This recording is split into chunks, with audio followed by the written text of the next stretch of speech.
Learning nonviolence is helped along if we have a good understanding of violence itself. And what I'd like to do here is talk a little bit about the psychology of violence. It's also possible to talk about the politics of violence and the economics of violence and so on. I'm not claiming that this is the only or a complete perspective on what violence is. But I'm going to talk about some aspects of violence that are helpful to know if you are trying to understand nonviolence and learn how to internalize it and how to practice it. So there will be another video on the psychology of nonviolence, but this one is about the psychology of violence as I present it to my students. Let me share my notes with you. We had some seminars years ago with Richard Solomon, who visited our department and taught a seminar. And he shared his notes with his students, which a lot of us felt was a remarkable thing for a professor to do.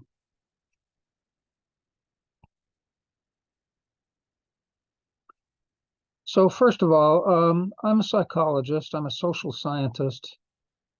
And the first point I'd like to make is that violence doesn't just happen. It has causes which can be investigated using methods that are fairly well developed now after a couple of centuries of learning how to do scientific research. Some of these causes of violence are internal, but many are external or situational. Violence is easier when done from a distance, for example. So distance is a factor that affects violence and how easy it is to do and how people feel about it. Modern weapons and technology, for example, have allowed us to be violent at a greater distance. And the consequences of that are worth discussing. Violence also has effects or consequences of many kinds, almost all of them destructive. For example, PTSD and PITS are psychological consequences of experiencing and committing violence, respectively. And I owe my understanding of PITS or PITS to Rachel McNair, who is the author of a textbook on the psychology of peace. Now, I've mentioned James Gilligan in a number of my videos. I'm indebted to him for much of my understanding also. And a major cause of violence, according to Gilligan, is shame. Shame, in turn, is caused by abuse or humiliation and other forms of disrespect. Violence is often an attempt to remove shame and replace it with pride, an attempt to get some self-respect back. One implication is that increasing the respect we give to everyone will reduce violence. And that is the finding of many research studies, both at the individual level and at the community level, and so on. A good example of respecting people is the Marshall Plan on a very large scale. But at a smaller scale, an example would be restorative justice, in which we try to take an offender and rehabilitate them through restorative requirements. Shame is what you feel when someone disrespects you. using a distinction made by not only Gilligan, but earlier by the anthropologist Ruth Benedict. Shame is what you feel when someone disrespects you. Guilt is what you feel when you know that you've done something wrong. So guilt is related to the idea of having a conscience in an older vocabulary. Guilt is also a label applied to you by others if they judge you to have done wrong, as in our justice system. Now, both the victims of violence and the perpetrators of violence see themselves as victims. It's harder for people to see themselves as perpetrators and being guilty of violence than it is for them to see themselves as victims. Perpetrators usually see what they have done as justified, often as some kind of payback for a grievance that they have suffered. Often, however, the relative innocence of victims and the relative guilt of perpetrators is clearly differentiated by outside observers. It's more obvious to people who are not involved than it is to the perpetrators and victims themselves. A cognitive difference between perpetration and victimhood, however, is in people's memory for what happened. A phrase that captures that is the saying, perpetrators just want to move on, but victims never forget. So you can sometimes get clues from the way people talk about their memories, who's a perpetrator and who's a victim. Older theories of violence, such as those of Freud and Conrad Lorenz, use the word aggression as a label for violent patterns of behavior. And they couched that in the language of instincts. That made sense back in the time, in the decades just after the theory of evolution had been introduced. And everyone was talking about instincts and innate causes of behavior.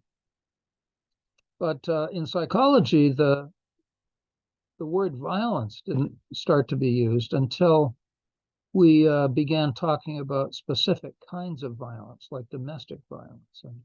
And that didn't happen until about the 1970s. So in psychology textbooks, if you look up in the index, there are many page references to the word aggression, but not as many to the word violence. But the word violence is more direct, and it's better for communicating with people in today's world, in which we have a more well-developed view of what causes and influences behavior. And it just makes more sense. We can talk more clearly about causes than just appealing to the idea of instinct and resorting to some sort of belief that everything is determined by the genes. Now, from differing perspectives, both Freud and William James, the early American psychologist, speculated on whether there was a need or a drive toward war. James proposed that alternatives to war be provided to meet this need so that we didn't have to go to war all the time. And that was in his famous essay, The Moral Equivalent of War. One result of that essay, generations later, was the creation of the Peace Corps under President Kennedy in the mid-20th century. However, the Peace Corps is voluntary. It's not the universal national service that James was thinking about, I believe. Now, in contrast to those nativists who were talking about instinct and aggression and war, being inevitable, Margaret Mead comes along, the famous pioneering anthropologist, and she took the position that humans do not have an inborn need for war. Instead, war to her was an invention. It had been invented and could be replaced with other inventions. That was a very insightful and potentially wise thing to think and write in her time. But I think that is very much in line with the way nonviolence views war, as something that is preventable, as something that springs from causes that we can get a handle on, and for which there are alternatives. Both constructive things like learning new skills and destructive things like war come about through a series of steps. They don't just spring into being. There's a chain of cause and effect and specific actions that lead to them. And a person who describes an example of that in a very engaging narrative way is Barbara Tuchman. She described the steps leading up to World War I, focusing on the psychology of the leaders of that time in the early 20th century. That book is called The Guns of August, and it is very instructive for understanding where some really large-scale violence has come, springing from psychological factors and specific behaviors by powerful individuals. And it's very sobering. Now, soldiers in combat, strangely enough, do not always fight the way they've been told to. Resistance to killing is present in most people, and it leads many soldiers to just fire into the air if they fire their weapons at all. And of course, soldiers are often under pressure to fire by their sergeants and officers, but many resist as much as possible killing other human beings. It's as if they can anticipate the horrible aftermath of becoming a killer. They can anticipate PITS, perpetration-induced traumatic stress, and for that reason, they resist firing their weapon at somebody. A comparison in civilian life might be the horror that we would feel as the driver of an automobile if we were ever to hit a child and kill a child. One of the things that makes us safe drivers is the horror of what we would experience for the rest of our lives if we were to be responsible for that kind of tragedy. Now, that resistance to killing is a known problem for military trainers. And in the early months of World War I, that resistance to killing was illustrated by the Christmas truce. During the first Christmas of World War I, there was a kind of a truce called by troops all along the front between the Allied forces and the German forces. And for a few days, the troops played soccer and ate and drank together and spent some time burying their dead, getting to know each other. And that horrified the high command on both sides of the war. Generals sent orders down that soldiers who did that, who fraternized with the enemy, would be subject to execution. And it only happened once. Only during the first Christmas of the war did that happen. But the Christmas truce illustrates the tendency of people to want to fraternize rather than kill each other.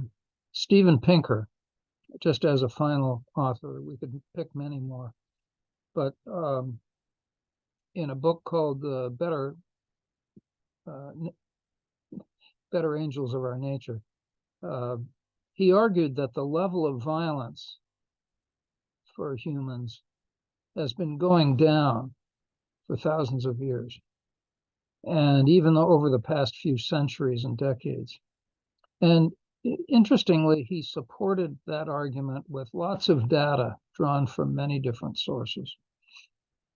I use his work to show students a way to structure a piece of writing and how an argument can be supported with data, as well as for the content of Pinker's argument about the decline of violence. And Pinker has his critics. A book or a paper doesn't have to be perfect.